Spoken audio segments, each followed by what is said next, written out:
Nuns are fundamental spiritual and religious figures for many Christian communities around the world, but what is their origin, and who was the first nun? How did female monastic congregations arise, and why? In this video, we will explore the historical roots of nuns, the evolution of their ordinances, and their role in society over the centuries, up to the variety of religious realities today, and how one can become a nun. The figure of the nun has its roots in Christian antiquity, in a historical and cultural context that saw women engaged in roles of family and social care. However, already in the first centuries of Christianity, many women felt a religious calling that pushed them to separate themselves from everyday life, to dedicate themselves to prayer, meditation, and helping those in need. The first female monastic experiences date back to the first centuries of the Church. Some of the earliest examples of women who chose a monastic life are biblical figures such as Saint Monica, mother of Saint Augustine, and Saint Paula, who, together with other women, founded one of the first communities of Christian nuns in Palestine in the 4th century. But it was only with the emergence of key figures such as Saint Benedict of Norcia that female monastic life found a real structure. Benedetta founded the Benedictine order, inspired by the rule of Saint Benedict, but reserved for women, outlining a spirituality that would profoundly influence Christian monasticism. Over the centuries, therefore, many women have distinguished themselves for their dedication to religious life, giving rise to and developing the various forms of female monasticism. Among these, one of the oldest and most significant figures is Saint Mary of Egypt, who lived in the 5th century. Her story is emblematic not only for her radical change of life, but also because she represents a model of asceticism and contemplation that will profoundly influence female monastic spirituality. According to scholars, Mary was born in Egypt and spent a dissolute youth in Alexandria. However, during a pilgrimage to Jerusalem, a mystical event led her to profoundly convert to Christianity. Feeling called to a life of penance, she retreated to the Judean desert, where she spent decades in complete solitude, living only on prayer and supporting herself with the little she found in nature. His final meeting with the monk Zosima, who recorded his story, confirmed his sanctity and the value of his hermit life. Even though she did not belong to a structured religious order, because they did not yet exist, Maria Egiziaca is considered one of the first nuns in a spiritual sense, as she embodied the ideal of total consecration to God, a fundamental element of monastic life. Her example inspired many women to follow a similar path, thus contributing to the birth of female communities dedicated to prayer and service.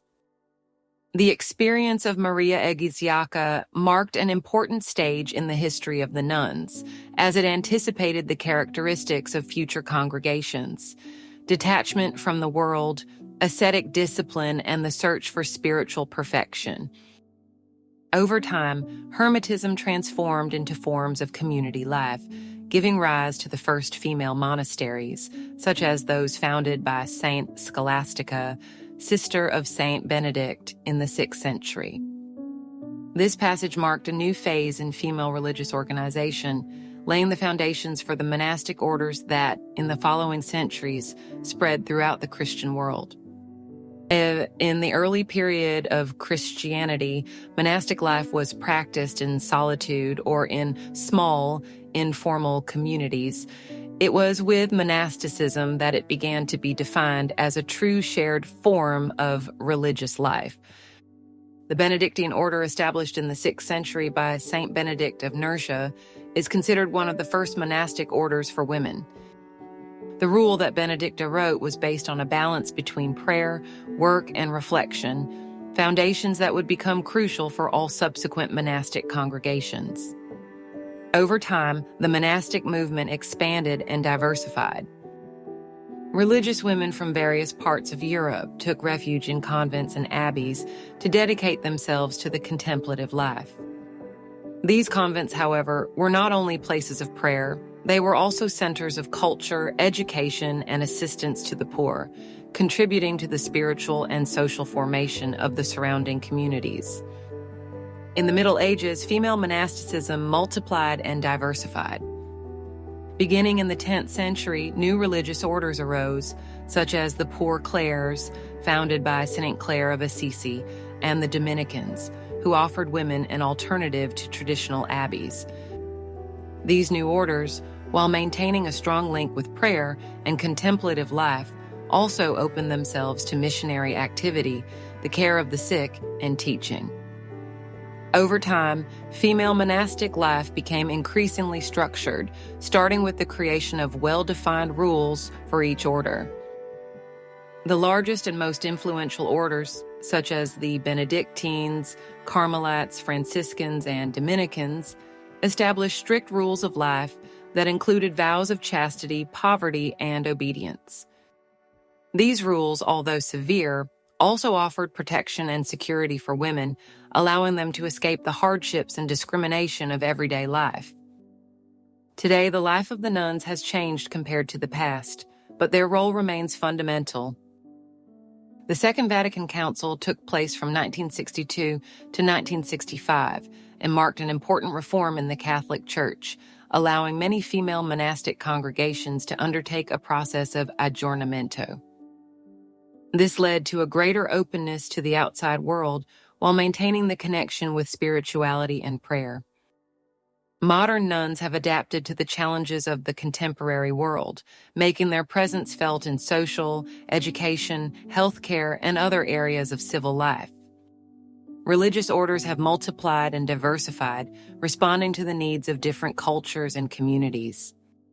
The sisters are active throughout the world, often in difficult contexts, such as in missions in Africa, Asia, and Latin America, where they work in education, health, human rights, and social development. In many convents, the nuns have also undertaken a path of ecumenical and interreligious dialogue, seeking to build bridges between different spiritual traditions, in mutual respect and understanding.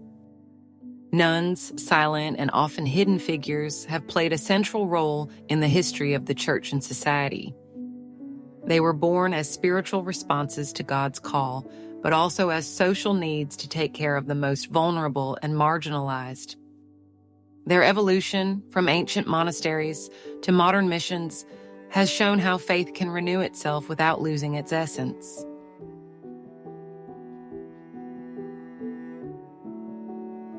Becoming a nun today takes time, discernment, and dedication. The first step is to verify the genuineness of the calling through prayer, reflection, and discussion with religious people. You can start to get to know a community to understand its lifestyle. If you decide to continue, you join a congregation, each with a specific mission: cloister, social work, education, or assistance. Formation takes place in several phases. The postulancy, which lasts from 6 months to 2 years, is a period of mutual knowledge, followed by the novitiate, 1 to 2 years, during which religious life is deepened. If the vocation is confirmed, temporary vows of poverty, chastity, and obedience are taken, which are renewed for 3-9 years before perpetual vows, with which one becomes a nun definitively. To undertake this path, you must be Catholic, between 18 and 40 years old, depending on the community, not be married or have dependent children, be in good health, and have a strong spiritual motivation. It is a challenging choice, but for those who feel the calling and vocation, it can be a source of profound fulfillment. Today, the sisters continue to be a sign of hope and dedication, an example of consecrated life that adapts to the challenges of our time while maintaining intact their spirituality and vocation. If you found the video interesting, we cordially invite you to like and subscribe to the channel. Thank you for your free contribution. See you soon.